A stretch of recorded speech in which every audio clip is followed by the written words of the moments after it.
कोमलता से बंद।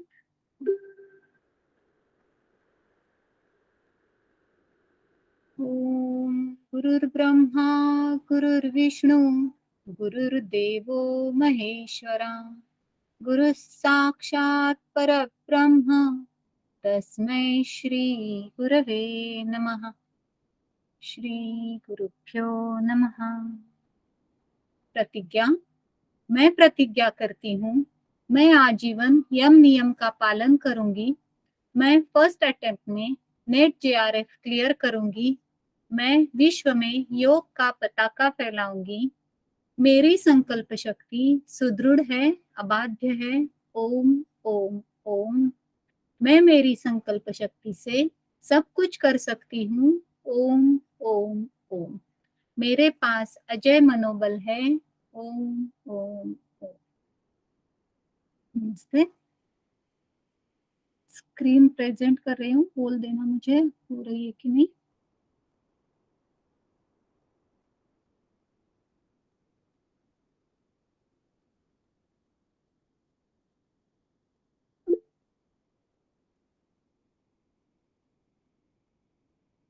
हो रहा है ना? जी मैम। सोनिया जी,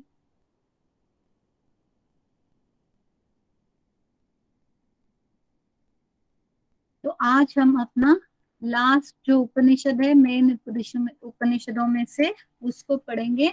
वो है बृहदारण्यक उपनिषद, जिसे इसमें से सबसे बड़ा कहा जाता है।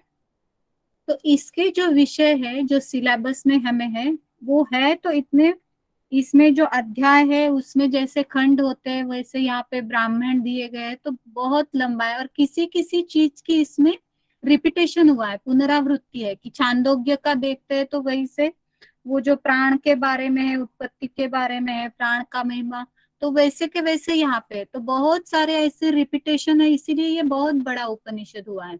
लेकिन हमें जो चाहिए वो हमें दो ही यहाँ पे जो विषय दिए गए हैं, वो है आत्मा और ज्ञान योग की अवधारणा, और आत्मा और परमात्मा की एकात्मता। ये दो तो हम पढ़ेंगे ही, लेकिन उसके साथ साथ हम जो विषय वस्तु है उसकी, कि कितने ब्राह्मण है या कितने अध्याय है, वो भी एक बार हम नजर डाल देंगे उनमें से। तो ये जो उपनिषद है बृहदारण्यक उपनिषद, ये शुक्ल यजुर्वेद की काण्व शाखा के वाजसेनीय ब्राह्मण से है। उसे ही शतपथ ब्राह्मण के अंतर्गत है ऐसे भी कहा जाता है। इसका अर्थ अगर हम देखें तो बृहत अर्थात जो बड़ा है वो, और आरण्यक अर्थात वन। तो पुराने जमाने में वो वन में जाके, अरण्य में जाके जो पठन करते थे, अध्ययन करते थे, वैसे ये कहा गया है वहां जाके, इसीलिए ये बृहदारण्य कहा गया है। इसमें 6 अध्याय है, और जैसे हर एक अध्याय में हमने वल्ली देखे, खंड देखे, जो उसके सब पार्ट्स देखे, वैसे इसके अंदर जो उसके पार्ट है उनको ब्राह्मण कहा गया है। और प्रत्येक अध्याय के अंदर अनेक ब्राह्मण है। तो इसमें भी अलग अलग बुक में अलग अलग जो मंत्र है उसकी संख्या अलग अलग है, इसीलिए यहाँ पे कोई नंबर मैंने नहीं डाला है, क्योंकि मुझे एक जो होता है हर एक में एक ऐसा नहीं है आता, इसलिए मैंने वो नंबर भी नहीं डाले, मुझे वैसे कहाँ नहीं मिला है। तो ये सबसे बड़ा उपनिषद है। इसमें कौन कौन से संवाद है, किस किस के, ये जानने हैं, आगे भी लिखे है मैंने। तो जो है याज्ञवल्क्य करके जो ऋषि है वो, और मैत्रेयी संवाद है याज्ञवल्क्य, और गार्गी संवाद याज्ञवल्क्य, और जनक संवाद। इन संवाद के कारण यह उपनिषद अधिक प्रसिद्ध है ऐसे कहा जाता है। तो ये संवाद जो किसके किसके है वो भी हमें याद रखने हैं। तो जो मैंने कहा वो विषय वस्तु या कितने अध्याय और किसके अंतर्गत क्या है वो एक बार पढ़ लेंगे हम। कि जो प्रथम अध्याय है उसमें 6 ब्राह्मण कहे गए हैं। तो जो प्रथम अध्याय का पहला ब्राह्मण है, या पहला जो अध्याय, या सब उसे खंड कह सकते हैं, यहाँ पे ब्राह्मण कह के जाना है, तो उसमें है सृष्टि रूपी यज्ञ को एक विराट अश्व की उपमा से यहाँ व्यक्त किया गया है। दूसरे में प्रलय के बाद सृष्टि की उत्पत्ति जो है उसका वर्णन है। ब्राह्मण 3 जो है वहां असुरों के प्रसंग से प्राण की महिमा एवं उसके भेद स्पष्ट किए हैं। जैसे छांदोग्य में भी हमने देखा है, वो असुरों के और उनके बीच युद्ध होता है उनके बारे में, वैसे ही यहाँ भी वो रिपीट हुआ है। फिर आगे जो है वो ब्रह्म को सर्वस्व कहकर उसके 4 वर्णों का उल्लेख किया है। जो 4 वर्ण है वो ब्राह्मण, क्षत्रिय, वैश्य और शूद्र, इनको 4 वर्ण जाना जाता है। फिर आगे अन्नों की उत्पत्ति के 7 प्रकार और मन, वाणी व प्राण का महत्व बताया गया है। और जो छठा ब्राह्मण है प्रथम अध्याय का, उसमें नाम, रूप एवं कर्म की प्रतिष्ठा के बारे में कहा गया है। फिर आगे का जो दूसरा ब्राह्मण है, वहां से वो मेन है कि जहां से हम देखते हैं हमारे क्वेश्चन बनते हैं। ये जो हमारा जो पॉइंट है पहला, आत्मा की अवधारणा, आत्मा और ज्ञान योग की अवधारणा, वो यहाँ पे है। तो इसमें देखते हैं कि गार्ग्य बालक ही ये जो थे वो ये एक अज्ञानी थे, इनको कुछ ज्ञान नहीं था। तो एक ज्ञानी राजा थे अजात शत्रु नाम के, उनके पास जाके उन्होंने ब्रह्म के बारे में पूछा और उनसे जानने के बाद उनको जो आत्मानुभूति हुई, ब्रह्म का ज्ञान हुआ, तो उनका ये संवाद जो है वो इस ब्राह्मण में है। फिर है प्राणोपासना तथा ब्रह्म के 2 रूप, मूर्त तथा अमूर्त। तो प्राणोपासना, इसमें प्राणायाम के बारे में कहा गया है।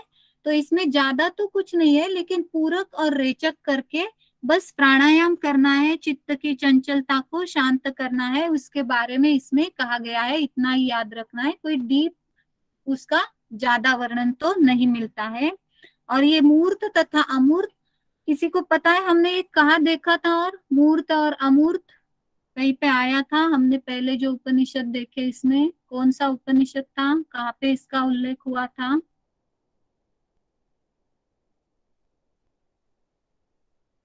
ओके, जो प्रश्नोपनिषद है उसमें हमने देखा था, जो प्राण व रई करके हमने जाना था, उसमें रई को वो मूर्त तथा अमूर्त रूप कहा गया था। तो मैं बस इसीलिए बोल रही हूँ, तो इससे हम रिलेट कर सकते हैं कि ये वर्ड्स कहाँ से आए, वो कौन सा उपनिषद है। तो अगला जो ब्राह्मण है, इसमें याज्ञवल्क्य और मैत्रेयी का ब्रह्म विद्या के बारे में संवाद है। वही ब्रह्म विद्या जिसे यहाँ मधु विद्या भी कहा गया है। तो ये मेन है जो हम आगे जानेंगे। और मधु विद्या और उसकी परंपरा का वर्णन यहाँ पे दिया है। जो तृतीय ब्राह्मण है, उसमें है 9 ब्राह्मणों के अंतर्गत राजा जनक के यज्ञ में याज्ञवल्क्य ऋषि से विभिन्न तत्ववेत्ताओं की प्रश्नोत्तरी।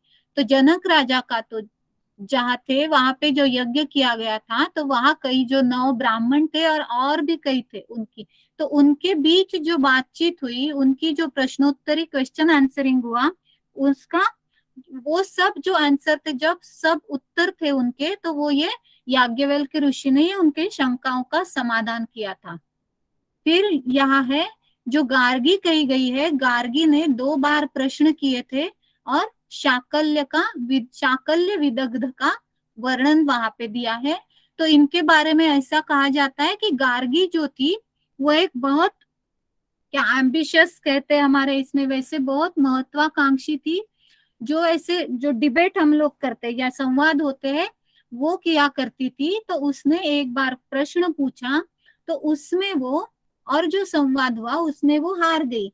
तो याज्ञवल्क्य ऋषि ने उसे कहा कि अब आगे आप क्वेश्चन मत पूछो, प्रश्न मत पूछो, नहीं तो आपका सिर झुक जाएगा। लेकिन फिर भी उसने याज्ञवल्क्य की आज्ञा लेके, उनकी अनुमति लेके आगे फिर से उसने संवाद किया, प्रश्न पूछा, जिसमें शाकल्य विदग्ध ने उनको फिर से हराया, उनका सर नीचा कर दिया, ऐसा कहा गया है। फिर जो चतुर्थ ब्राह्मण है, उसमें याज्ञवल्क्य और जनक का संवाद है। ऊपर वो राजा जनक के यज्ञ में जो 9 ब्राह्मण थे उनसे प्रश्नोत्तरी की गई थी। यहाँ पे खुद राजा जनक और याज्ञवल्क्य ऋषि के बारे में संवाद है। फिर यही पे है याज्ञवल्क्य और मैत्रेयी का संवाद, जहाँ मैत्रेयी को यहाँ ब्रह्मवादिनी करके जा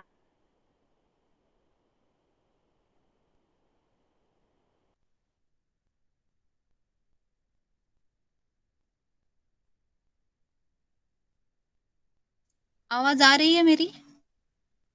अभी आ रही है मैम, गई थी। अभी आई मैम।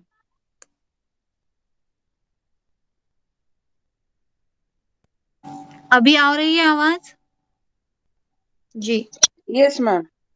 हाँ हाँ, तो मेरे लैपटॉप को कुछ प्रॉब्लम हो गया है शायद। अभी मैं फोन पे जैसे हो सके देखती हूँ कैसे होता है। कुछ हो तो प्लीज एडजस्ट कर लेना, मुझे बता देना।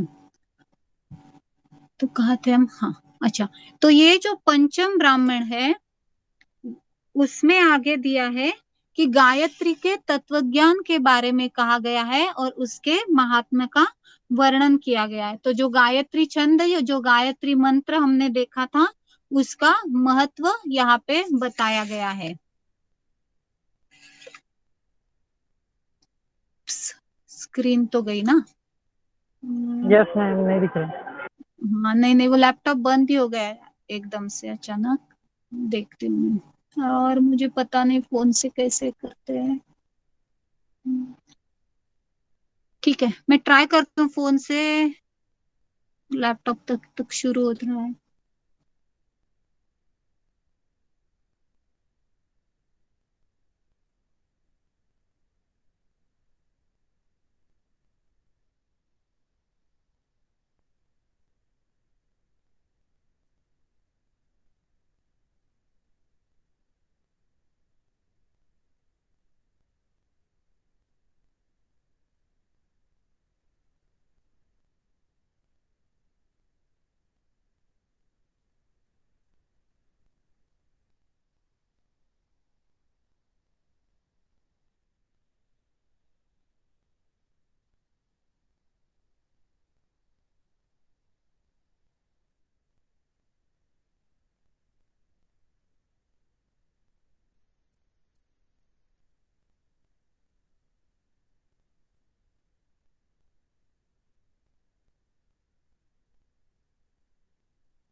हो रहा है अभी शेयर? मेरी जी मैम। आवाज आ रही है? जी मैम, यस मैम, आप फोन सिर्फ आड़ा रख लीजिए, आवाज आ रही। ओके ओके, ऐसे ठीक है क्या? जी ठीक है मैम। जी मैम, अभी ठीक है। Okay, thank you thank you. ठीक है, तो यहाँ पे थे हम पंचम अध्याय जिसमें 15 ब्राह्मण कहे गए हैं, जहाँ पे गायत्री के तत्वज्ञान का और उसके महिमा बताया गया है। और यहीं पे वैश्वानर अग्नि का भी वर्णन किया गया है। जो हमने शायद आपने शिव संहिता पढ़ी हो तो इसमें भी इसका वर्णन आता है कि जो भोजन के बाद अन्न का पाचन होता है तो वो जो अग्नि है वो वैश्वानर अग्नि है, उसका वर्णन यहाँ पे आता है। फिर विभिन्न रूपों में ब्रह्म की उपासना के साथ मनोमय पुरुष एवं वाक की उपासना के बारे में कहा गया है। और आगे मरणोत्तर अर्थात मृत्यु के पश्चात ऊर्ध्व गति के साथ अन्न एवं प्राण के विविध रूपों की व्याख्या कही गई है। और जो षष्ठम अध्याय है वहां 5 ब्राह्मण कहे गए हैं। वहां पे प्राण की श्रेष्ठता के बारे में कहा गया है, पंचाग्नि विद्या के बारे में कहा है और मंत्र विद्या तथा संतान उत्पत्ति के विज्ञान का वर्णन किया गया है। और लास्ट में अंत में आचार्य परंपरा की श्रृंखला को व्यक्त किया गया है। श्रृंखला अर्थात जो कड़ी होती है, चेन होती है, वो श्रृंखला यहाँ पे कही गई है। तो जो मैंने पहले हमने जो संवाद देखे वैसे ही कई संवाद इसमें है, और वो कौन से है वो देख लेते हैं। इसमें जो प्रसिद्ध संवाद कहे गए हैं वो याज्ञवल्क्य और भुज्यु ऋषि के बारे में। अभी ये भुज्यु ऋषि है या शिष्य है वो मुझे पता नहीं। तो सबके संवाद जो है तो मोस्टली याज्ञवल्क्य से ही हुए हैं, इसीलिए याज्ञवल्क्य कॉमन ये उनमें। और जो आगे के हैं वो याद रखने की कोशिश कीजिए। कई बार क्वेश्चन आ सकते हैं कि याज्ञवल्क्य और जो अरुणी उद्दालक है उनके संवाद, याज्ञवल्क्य गार्गी संवाद, ये कहाँ से किस उपनिषद से आए ऐसा पूछ सकते हैं। तो ये संवाद एक बार जान लेते हैं। याज्ञवल्क्य भुज्यु, याज्ञवल्क्य, उशस्त चाक्रायण जिन्हें वाचक्रम भी कहा गया है, याज्ञवल्क्य और अरुणी उद्दालक। यही उद्दालक को हमने देखा था, कहाँ पे देखा था, कठोपनिषद में इनके बारे में जाना था। याज्ञवल्क्य और पुरोहित अश्वल, ये जो पुरोहित अश्वल है वो राजा जनक के पुरोहित है ऐसे कहा गया है।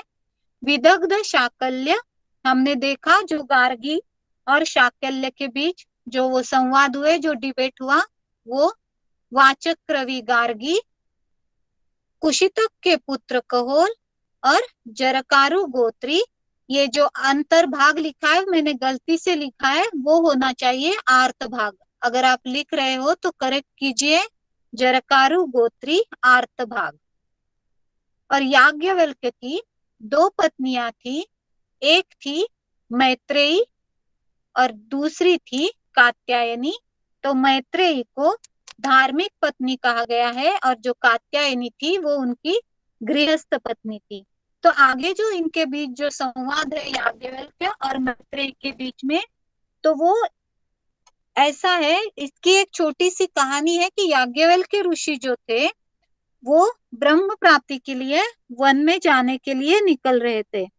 तो जाते जाते उन्होंने कहा कि मेरी 2 पत्नियां हैं, तो मेरे पास जो भी धन है उसको मैं 2 हिस्सों में बांट देता हूँ, दोनों को दे देता हूँ जितना है वो।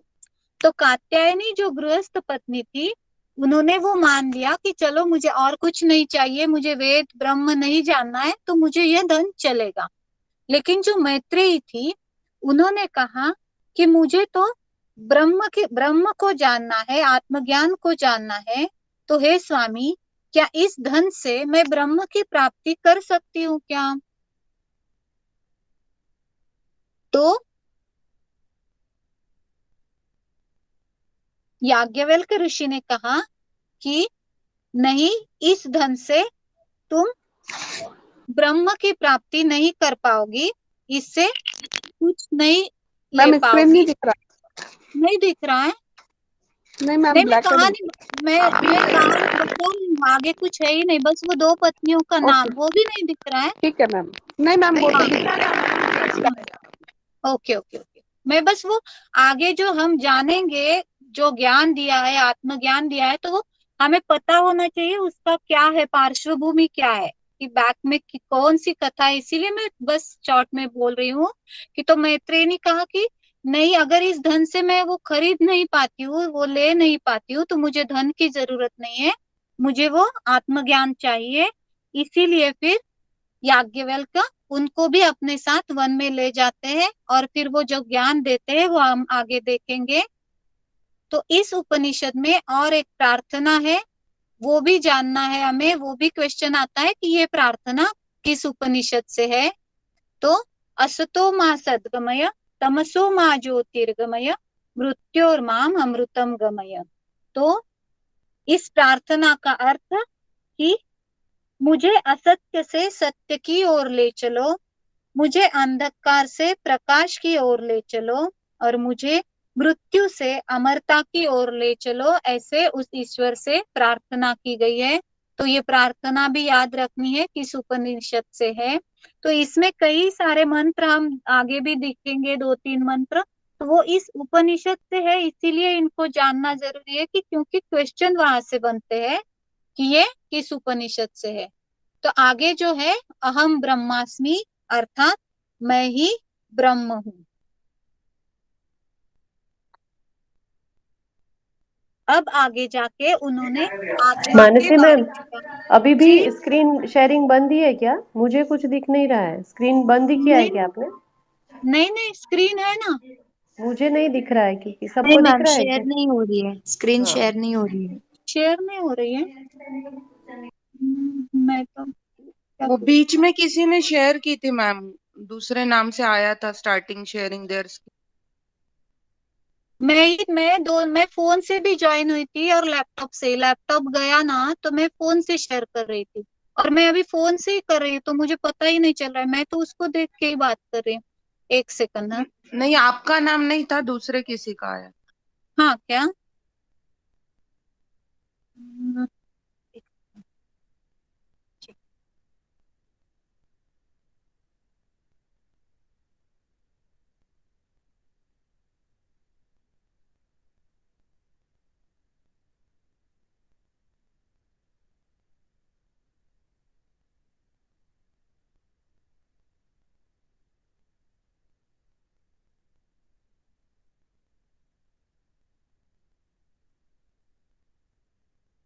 अभी हो रहा है क्या?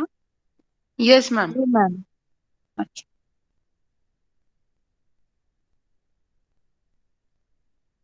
अच्छा, यहाँ पे हमने देखा अहम ब्रह्मास्मि, ब्रह्मास्मि, उसके बाद आत्मा के बारे में कहा है। तो जब मैत्रेयी ने उन्हें पूछा कि मुझे ब्रह्म के बारे में, आत्मज्ञान के बारे में जानना है, तो उन्होंने कहा कि आत्मा के बारे में भी हमें जानना है पहले। और जो याज्ञवल्क्य के बाकी सब संवाद जो हमने देखे, तो उन्होंने भी, उन लोगों में से भी किसी ने उनको आत्मा के बारे में पूछा था। इसीलिए पहले याज्ञवल्क्य ऋषि आत्मा के बारे में ज्ञान देते हैं कि अथो अयम व आत्मा सर्वेषां भूतानां लोकः। तो यह जो आत्मा है वह समस्त जीवों का लोक है, आश्रय स्थान है, ऐसे कहा है।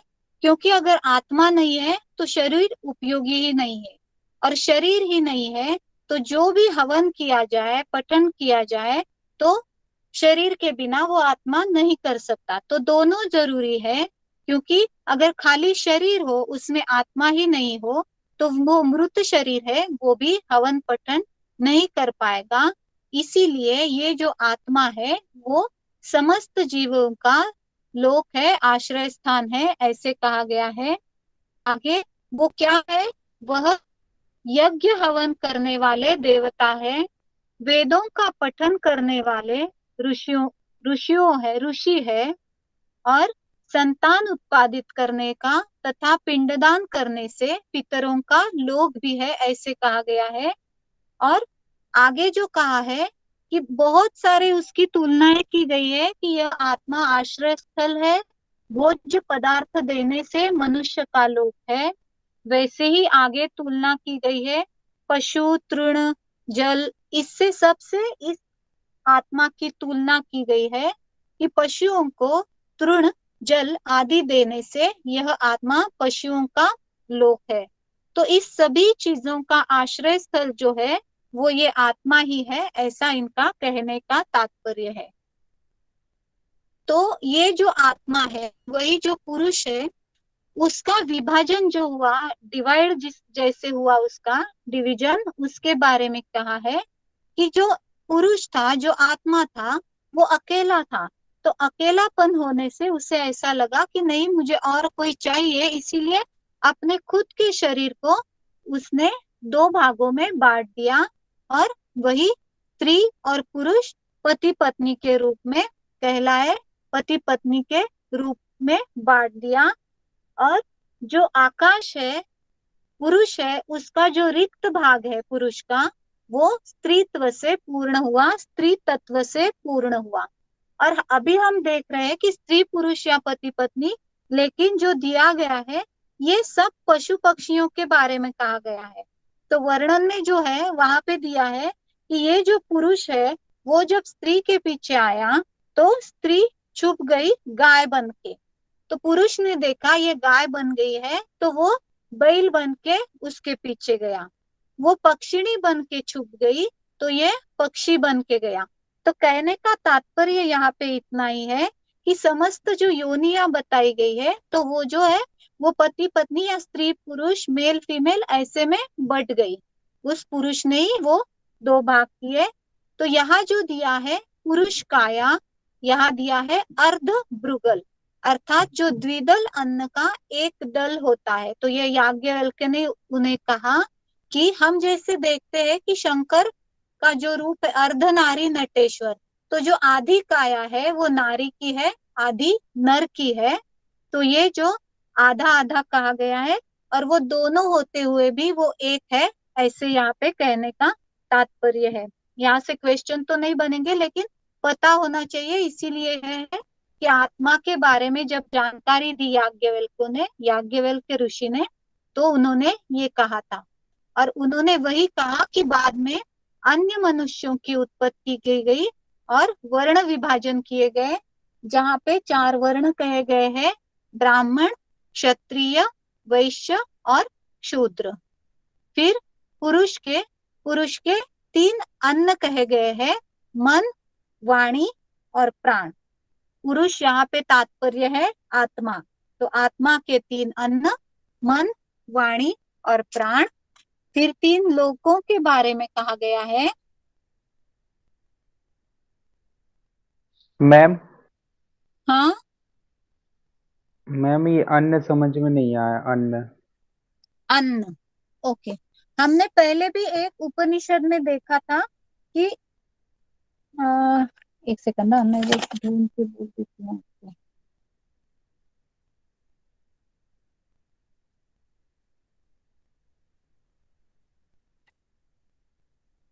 अच्छा, कौन बात कर रहा है? अभी मैं फोन पे हूँ तो मुझे पता नहीं।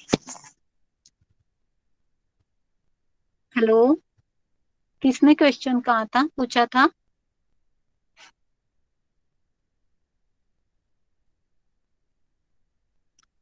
मैं लास्ट में ये क्लियर कर देती हूँ। हाँ जी मैम। हाँ हाँ। तो आगे 3 लोकों के लोक के बारे में कहा गया है, मनुष्य लोक, पितृलोक और देवलोक। तो इस लोक की प्राप्ति कैसे करते हैं वो कहा गया है।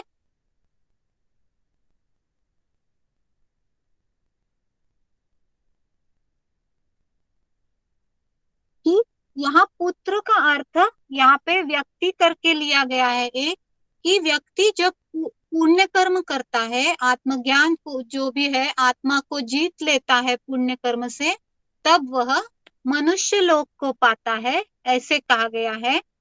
फिर है पितृलोक। तो जब कर्म उत्कृष्ट होता है अच्छे कर्म से, वह पितृलोक पा लेता है, ऐसा कहा गया है। और जब वह विद्यार्जन कर लेता है, अच्छा उत्कृष्ट ज्ञान पा लेता है, तब वह देवलोक पा लेता है, ऐसा यहाँ पे वर्णन मिलता है। तो ये 3 लोक कहे गए हैं, मनुष्य लोक, पितृलोक और देवलोक। फिर हमने जैसे देखा प्राणायाम के बारे में, यहाँ पे इतना ही वर्णन है कि रेचक और पूरक क्रिया करके प्राणायाम करना है। मानसी मैम, फिर से स्क्रीन ब्लैंक बंद, हो हाँ गई है। स्क्रीन बंद हो गई। बंद हो गई, ओके।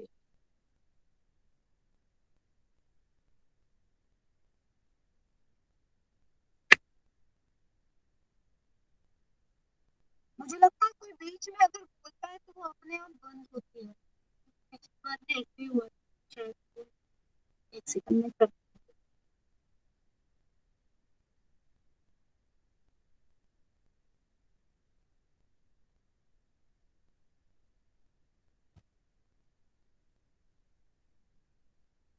ठीक है अभी।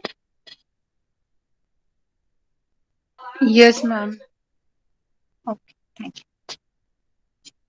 तो प्राणायाम के बारे में देख रहे थे हम। यहाँ पे इतना ही वर्णन है कि रेचक और पूरक क्रिया करके प्राणायाम करना है।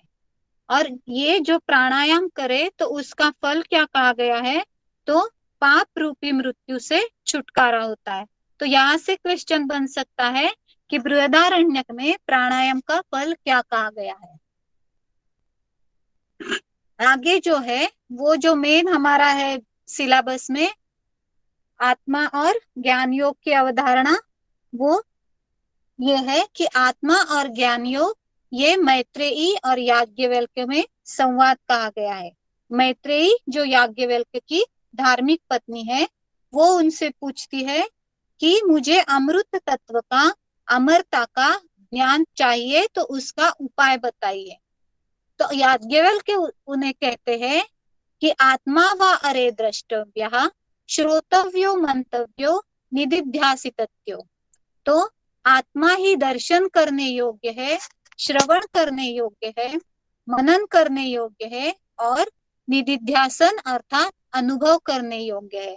तो उनका कहने का तात्पर्य यह था कि आत्मा वही है जिससे तुम दर्शन कर सकती हो, श्रवण कर सकती हो अर्थात देख सकती हो, मनन कर सकती हो, और निदिध्यासन अर्थात उसका अनुभव करके तुम उसका ज्ञान प्राप्त कर सकती हो।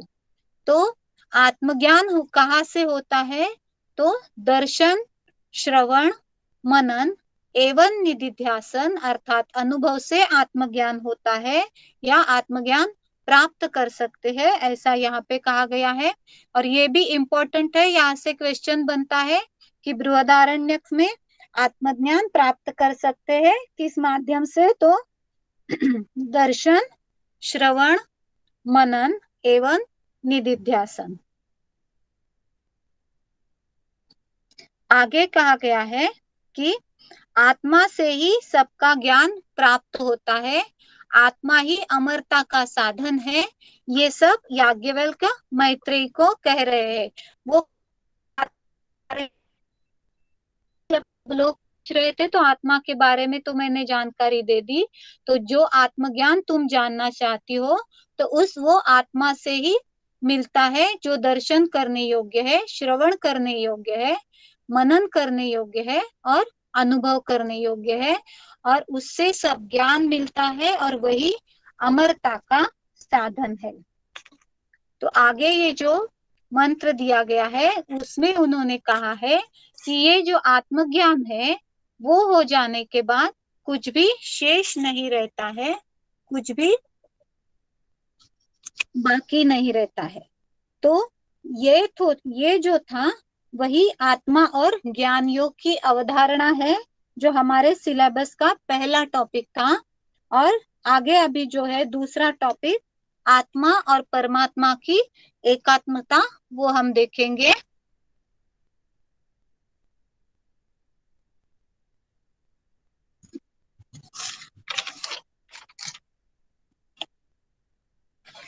तो ये जो आत्मा और परमात्मा की एकात्मता है वो हमने देखा कि योग दर्शन में इसे ही कैवल्य की प्राप्ति कैसे होती है कहा गया है। कोई लोग इसे ही समाधि कहते हैं कि जब वो दोनों मिल जाते हैं तो आत्मा परमात्मा का मिलन भी कहते हैं।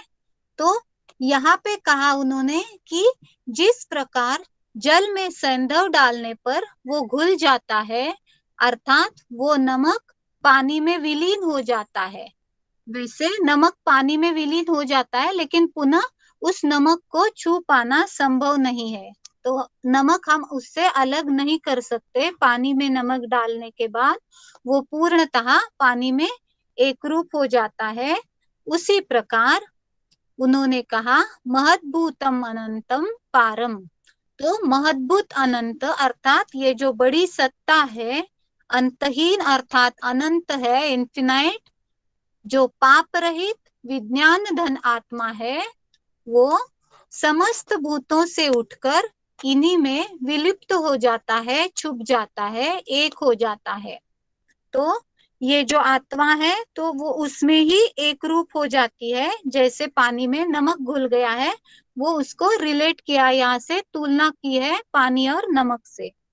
तो जब वो ये आत्मज्ञान प्राप्त कर लेता है तो मृत्युपरांत अर्थात मृत्यु के पश्चात वह देह और इंद्रियों के भाव से मुक्त हो जाता है सबसे परे, तो वो मोक्ष प्राप्त कर लेता है, ऐसे कहा है। और इसी आत्मा को यहाँ पे मधु कहा गया है। तो यह आत्मा जो है जीवों का मधु है और जो जीव है इस आत्मा के मधु है, ऐसे यहाँ पे कहा गया है कि मधु अर्थात शहद। तो यहाँ इसको सार समझ सकते हैं हम कि जो उसकी क्या बोलते हैं इसेंस हमने जो देखा, वैसे तो जो आत्मा है वही तो सबका सार है, तो वही मधु है और जीव इस आत्मा के लिए मधु है। तो दोनों एक दूसरे के लिए पूरक है, दोनों अकेले कुछ कर नहीं सकते। तो यहाँ ये जानना जरूरी है कि ये जो आत्मविद्या कही गई है, ब्रह्म विद्या, वो जानी है मैत्रेयी ने, इसे ही यहाँ मधु विद्या कहा गया है।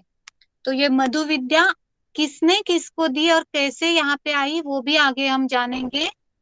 पहले आत्मा के बारे में, ब्रह्म के बारे में उन्होंने कहा है कि आत्मा में स्थित जो तेजस्वी और अविनाशी पुरुष है तथा आत्मा रूप में जो तेजस्वी व अविनाशी परम ब्रह्म है, वही सर्वव्यापक अविनाशी ब्रह्म है, वही सब कुछ है। जैसे सब आगे के उपनिषदों में भी हमने देखा था कि वो तेजस्वी है, अविनाशी है, वही सब कुछ है, वही यहाँ भी कहा गया है। और ये भी कहा है कि यह आत्मा ही सभी प्राणियों का अधिपति और राजा है। तो परमात्मा की विशेषता यहाँ कही गई है। तो ये जो मधु विद्या कही गई है, इस मधु विद्या का वर्णन कहा गया है। तो यहाँ दिया है कि अथर्वण ने अश्विनी कुमारों से ये वर्णन किया था।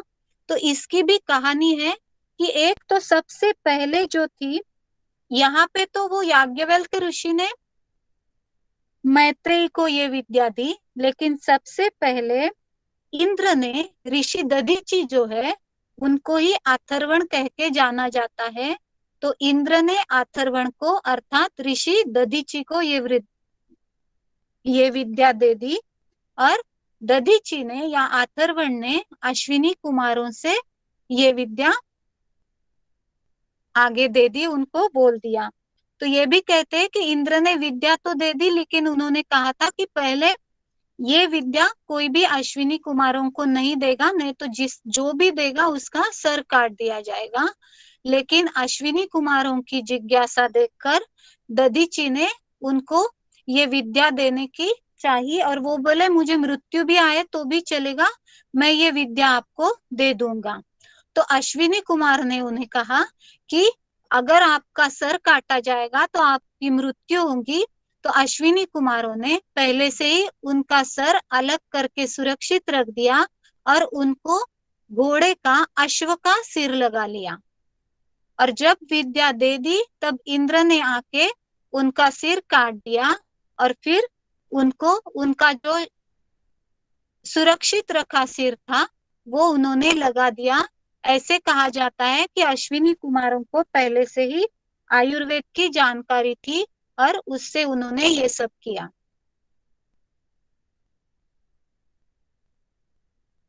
फिर आगे है जो लास्ट पार्ट है यहाँ का, आत्मा का नेति नेति वर्णन दिया है। तो ये जो श्लोक है या मंत्र कहा गया है, जो दूसरे अध्याय के तीसरे ब्राह्मण का मंत्र है, अर्थात आदेशो नेति नेति। तो आत्मा के लिए नेति नेति कहते हैं। तो नेति का अर्थ यहाँ कहा गया है, जो मैंने यहाँ लिखा है, नेति अर्थात न इति, ये नहीं है। तो वो क्या क्या नहीं है वैसे कहते हैं और वो क्या है वैसे कहते हैं। तो श्लोक में कहा गया है नेति नेति, ये ब्रह्म के बारे में आदेश है, नेति नेति। अब इसका नाम सत्य है, मतलब ये नहीं वो नहीं, वो बस सत्य ही है, वो प्राण ही सत्य है और उनका यही सत्य है कि वही ब्रह्म है। तो वो ग्राह्य नहीं है, अग्राह्य है, ग्रहण करने योग्य है, वह अटूट है, असंग है, आसक्ति वाला नहीं है, बंधन वाला नहीं है। तो वो आसक्ति रहित है, बंधन से रहित है, व्यथा रहित है, पाप पुण्य रहित है एवं दोषों को पार करने में समर्थ है, अर्थात वह आत्मा मुक्त है। ऐसे आत्मा की विशेषताएं यहाँ पे कही गई है। आगे जो है वो है कि इस उपनिषद में जो शांति मंत्र दिया गया है, तो यहाँ से क्वेश्चन आ सकता है कि ये जो शांति मंत्र है वो किस उपनिषद है।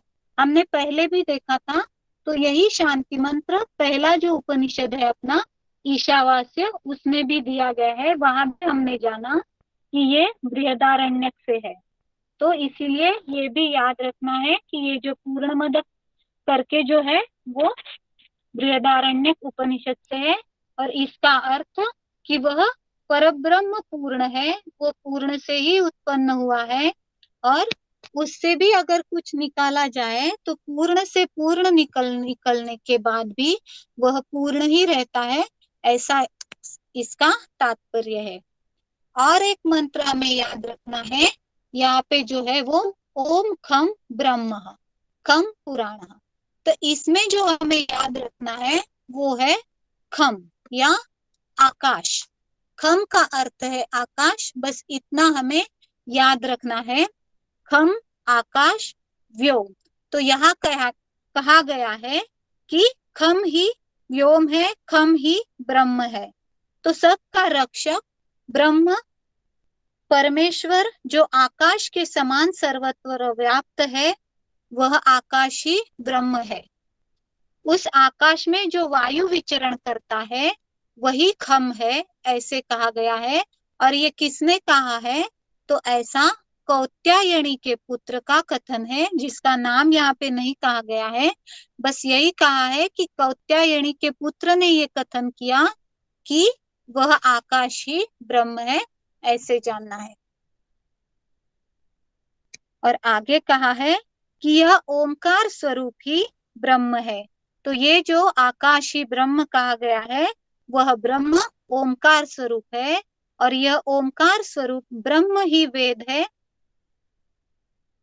और ये जो जान लेता है कि ओमकार स्वरूप जो खम ब्रह्म है, आकाशी ब्रह्म है, ब्रह्म ही ओमकार स्वरूप है, और ओमकार स्वरूप ब्रह्म ही वेद है, ये जो जान लेता है वह ओमकार रूप वेद से ही जाना जा सकता है। तो इस प्रकार ब्राह्मण या ज्ञानी लोग जानते हैं कि जो भी जानने योग्य है वह इस वेद से ही, इस ओमकार से ही जाना जा सकता है। इसीलिए वेदों को श्रेष्ठ कहा गया है, और वेदों के पठन से ही ब्रह्म की प्राप्ति होगी, ऐसा ज्ञान है। यहाँ पे जो बृहदारण्यक है अपना उपनिषद वो समाप्त हो गया है।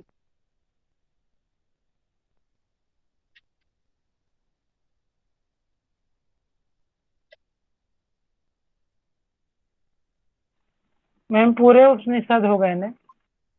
हाँ हाँ, आज पूरे उपनिषद यहाँ पे खत्म हो गए।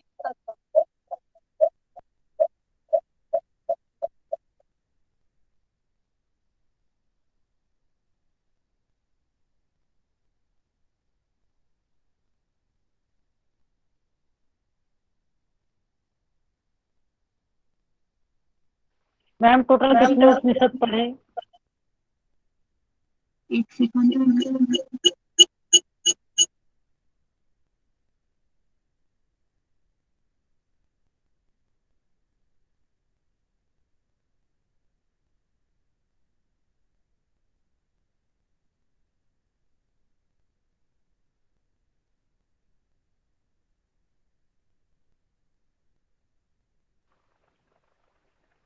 मैम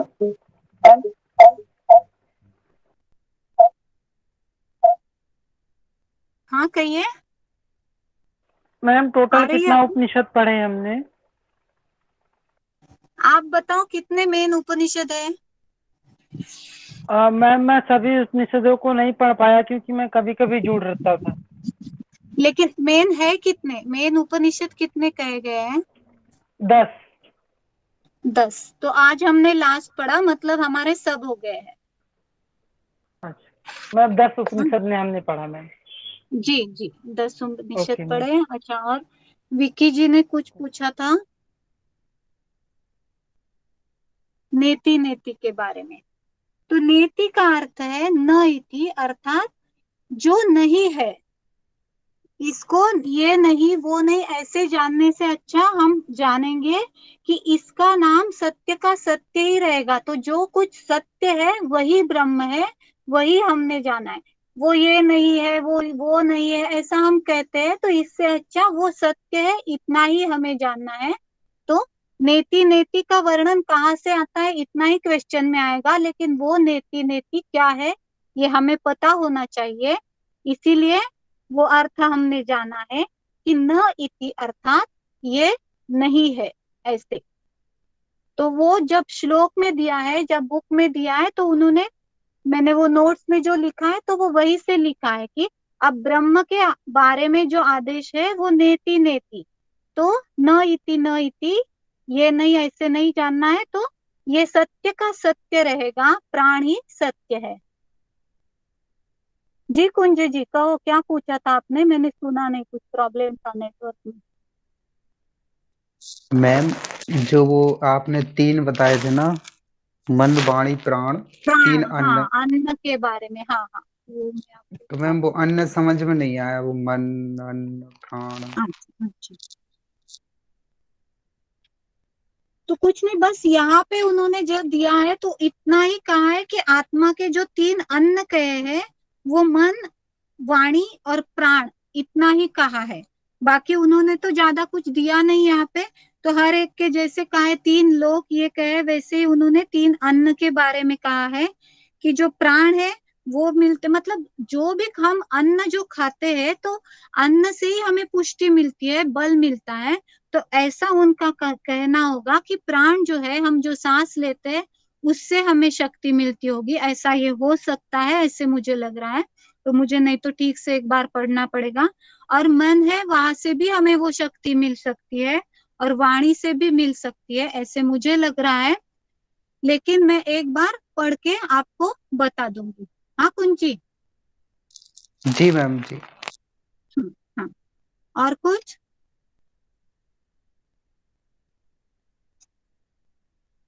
तो क्वेश्चन आंसर करें। और किसी को कुछ भी इसके रिलेटेड प्रॉब्लम हो, कोई भी आपके डाउट हो तो लिखो, जो जिस ग्रुप पे आप हो वहां पे लिख के बोल दिया तो भी चलेगा, मेरे पास आ जाएंगे, मैं आपके सब डाउट क्लियर कर दूंगी। एक बार अभी नोट सब आपके पास है, देखो उसको पढ़ो, फिर जो कुछ होगा पूछो, मैं उसको क्लियर कर दूंगी। हम्म? तो क्वेश्चन आंसर करते हैं, टाइप करेंगे सभी कि ये जो बृहदारण्यक है वो कौन से वेद की कौन सी शाखा का है।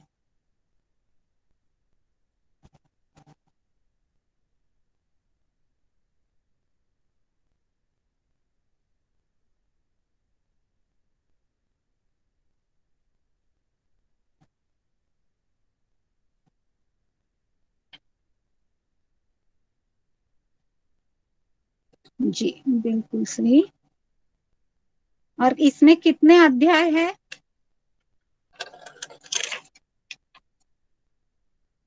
जी, और हमें जो सिलेबस में है आत्मज्ञान है, आत्मा और आत्मज्ञान का वर्णन वो किस अध्याय में है? आत्मा और ज्ञान योग की अवधारणा जो हमने देखी,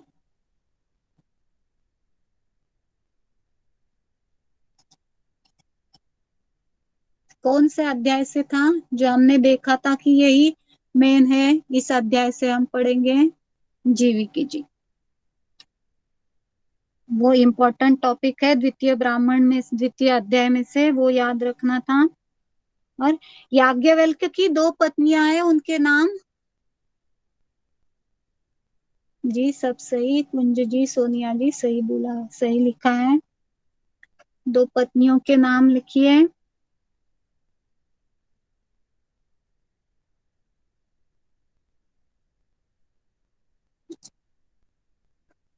तो ये जो मैत्रेयी है वो धार्मिक पत्नी थी उनकी, उनको और एक नाम से जाना जाता है, वो भी हमने देखा था, वो कौन सा है?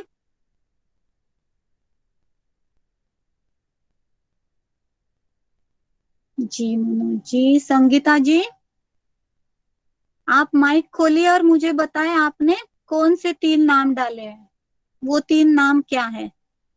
संगीता जी, संगीता रात्रे यस मैम। जी, हाँ, दो पत्नियां जो है वो नाम कौन से हैं? मैम दो हैं, जो धार्मिक पत्नी है वो मैत्री है, और जो हाँ, गृहस्थ पत्नी है वो कात्यायनी, और शायद कात्यायनी को गार्ग्य भी कहा गया है इसमें, जहाँ तक मैंने पढ़ा था। पढ़ा, अच्छा, तो मैंने तो कहीं पढ़ा नहीं है कि कात्यायनी को ही गार्गी कहा है, ऐसे मैंने कहीं पढ़ा नहीं है, तो इसीलिए ओके। मुझे भी डाउट है थोड़ा। तो मैत्रेयी और कात्यायनी, और मैत्रेयी का दूसरा नाम मैंने पूछा था वो, जी मनोज जी ने भी बोल दिया, विक्की जी ने, वो ब्रह्मवादिनी करके कहा गया है।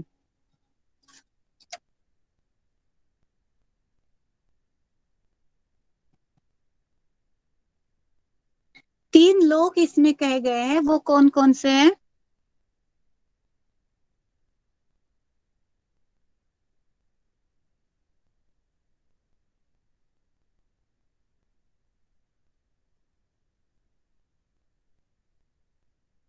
जी, प्राणायाम का फल यहाँ बृहदारण्यक में क्या कहा गया है? सही है कुंजी जी, विक्की जी, मनोज जी सही किया है जी, संगीता जी। प्राणायाम का फल बृहदारण्यक में क्या दिया गया है?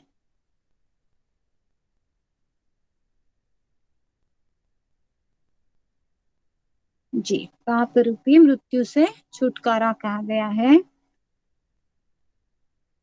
और ये जो आत्मज्ञान है उसे कैसे प्राप्त कर सकते हैं? वो 4 पॉइंट हमने देखे थे, वो कौन कौन से हैं?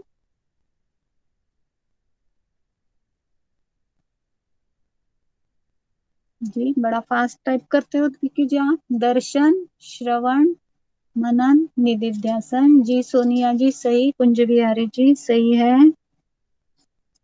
तो ये जो आत्मज्ञान है, तो यहाँ किसने किसको दिया है ये?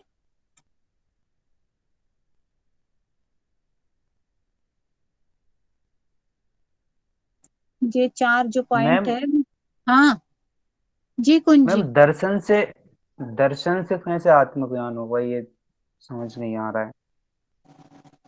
आत्मा ही दर्शन, आत्मा से ही आप उससे ही देख सकते हो, सुन सकते हो, जो कुछ भी आप सोचते हो, मनन करते हो, वो भी आप उसी से करते हो। और मतलब निधिध्यासन अनुभव, जो भी कुछ अनुभव आपको होता है तो वही आत्मा से ही होता है, ऐसा उनका कहने का तात्पर्य है। तो देखा जा सकता है, सुना जा सकता है, हमने पहले भी कई जगह जो देखा है वही ज्ञान वो याज्ञवल्क्य ने मैत्रेयी को यहाँ पे दिया है, और वही आत्मज्ञान यहाँ पे कहलाया है। ठीक है कुंजी। मैम नहीं आ रहा है मुझे समझ में। मतलब दर्शन, आत्मा की स्थिति हो जाने पर दर्शन श्रवण मनन ये बोले हैं आप। क्या क्या मैं समझ नहीं पाई। मैम आत्मा की जब प्राप्ति हो जाती है उसके बाद है ये चार, दर्शन श्रवण मनन निधिध्यासन, या फिर आत्मज्ञान प्राप्त करने के साधन है ये।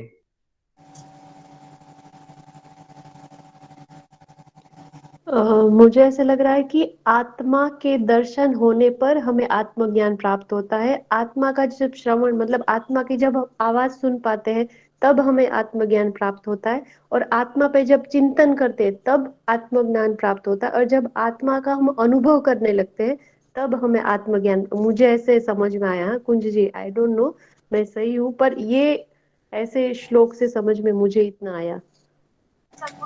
या फिर ऐसे भी हो सकता है ना कि आत्मा ही दर्शन करने योग्य है, श्रवण करने योग्य है, मनन करने योग्य है, और निधिध्यासन म्हणजे जिसका हम अनुभव ले सकते, उसके योग्य आत्मा ही है।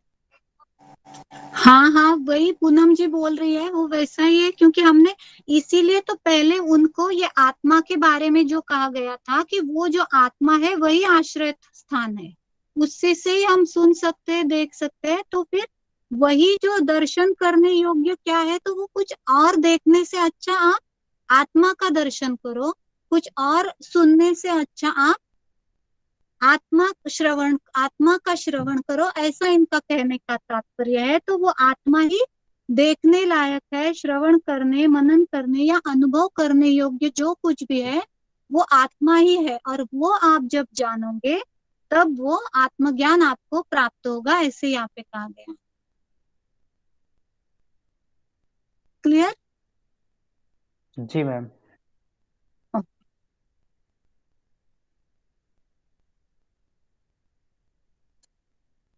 तो ये जो आत्मा और परमात्मा की एकात्मता कही गई है, इसको किससे तुलना की गई है?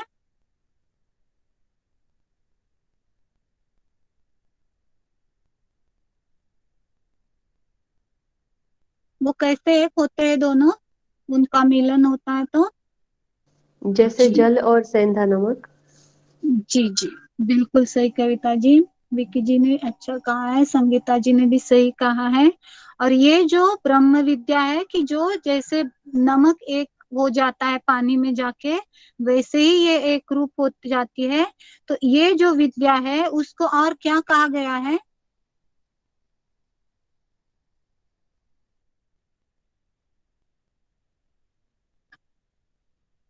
जी जी, तो ये भी आ सकता है कि ये मधु विद्या या ब्रह्म विद्या का वर्णन किस उपनिषद से है, तो वो भी हमें याद रखना है।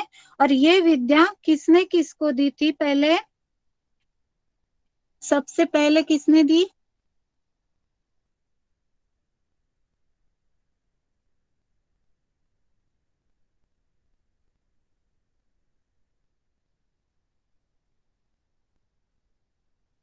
जी सोनिया जी सही है। विकी जी सबसे पहले ये इंद्र ने दधीची ऋषि को दी, दधीची का ही नाम उनको ही यहाँ पे अथर्वण कहा है। फिर अथर्वण ने वो अश्विनी कुमारों को दी। और खम जो है यहाँ पे हमने देखा ओम खम ब्रह्म, तो खम का तात्पर्य क्या है? जी जी, तो यहाँ पे अच्छा, नेति नेति, तो इसका अर्थ क्या है, क्या जानना है? नेति नेति अर्थात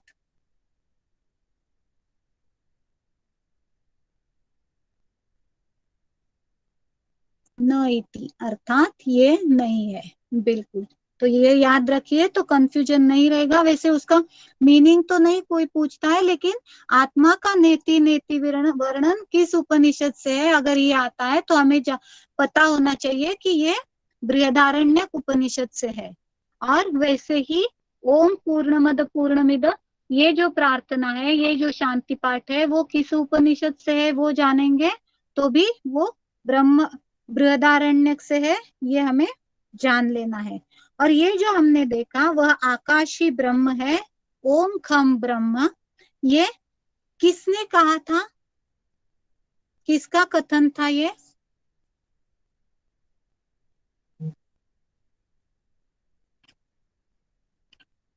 किसी को याद है?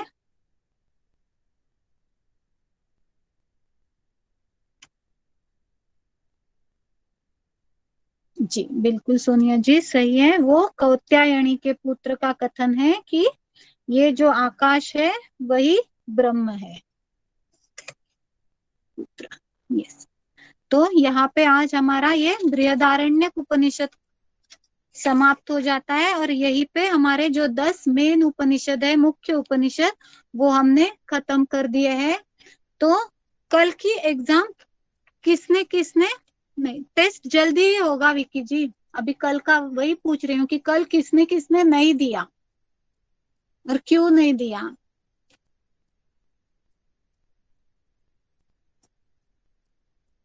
अच्छा, तो देखो अभी अभी जो होगा टेस्ट आगे का, तो अभी वो पूरे जो 10 उपनिषद से है, कोई बात नहीं सोनिया जी, जो आगे का टेस्ट होगा, जो पूरा टॉपिक उसमें कवर होगा, वो आप दे दीजिएगा। जल्दी आपको बोल दिया जाएगा, 1 हफ्ते में हो जाएगा वो टेस्ट भी, अच्छे से तैयारी करके आप वो दे देना। हाँ ठीक है, ठीक।